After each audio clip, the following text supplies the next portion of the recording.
Okay, now that we've learned how a while loop operates, now we can start doing more things. And for that, I'm gonna use this snippet that I have over here. I'm just gonna copy it and paste it.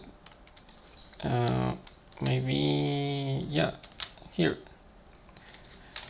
And then we can, I like to change the name from X to I for iterations. Okay, so I, and then how much?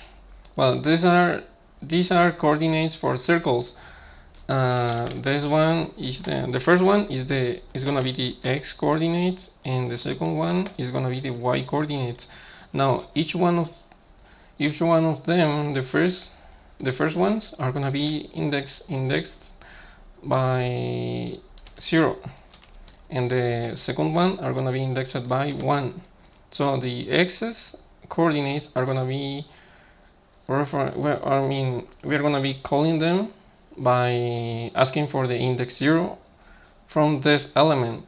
So this is a list, and the first element is the one with index 0, and the second one with the index 1, index 2, okay, something like that, and then index 3, and last one, index 4.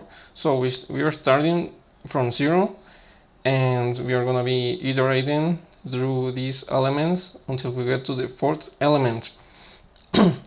So I has to be less than the length of the entire list, which is 5.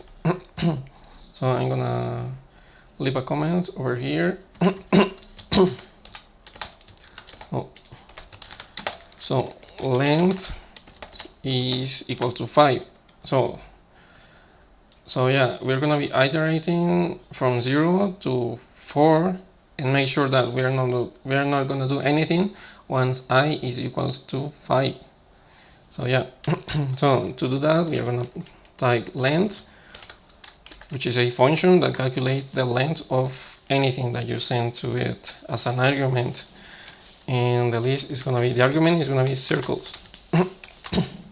The list called circles, and for each circle we're gonna be drawing a circle. We're gonna be using this command, and for the X coordinate we're gonna ask for circles, and then open square brackets and then ask for the I element.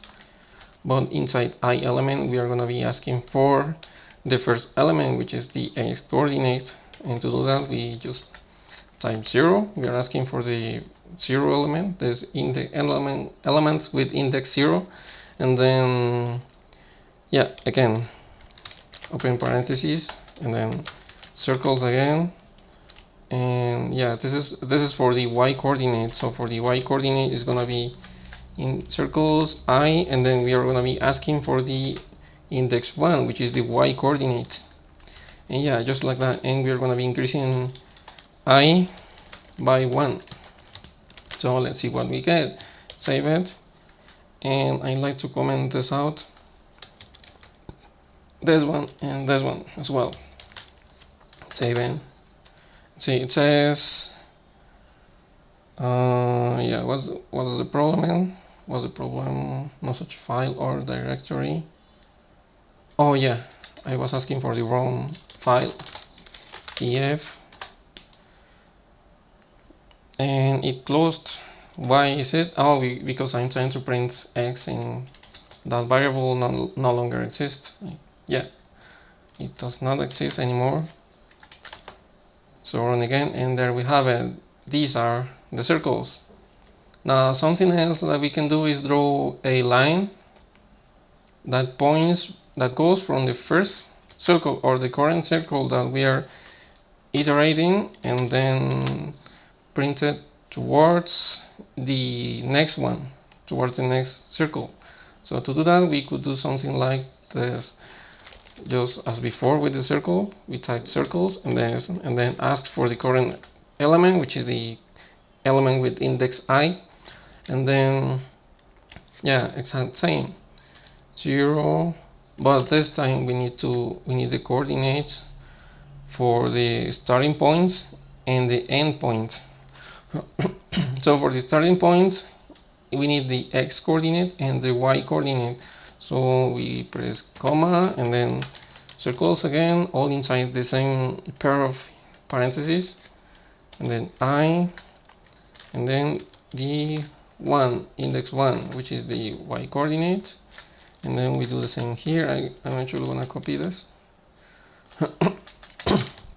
But the difference is that we're not gonna be asking for the current element, the current circle with index I, but we are gonna be asking for the element with index I plus 1 because it is the next one.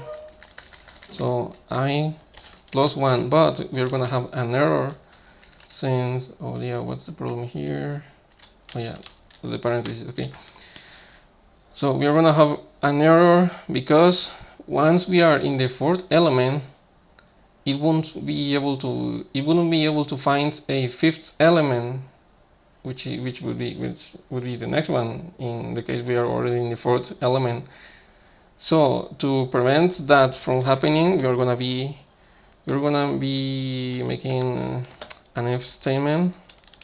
If I is less than the length of circles minus 1. So we are gonna be drawing a circle, I mean a line from the current circle to the next one, only if we are still below the fourth element, which would be from 0 to 3. So the fourth element wouldn't be the fourth element. Once we are in the fourth element, we are not going to be asking for any I plus 1 index. So let's save it and then run the code again. And yeah, there we have it. One line from the current circle to the next one and to the next one and the next one. And when we are in the fourth element, we are not going to be drawing any line because we are running out of circles. So yeah, that's it.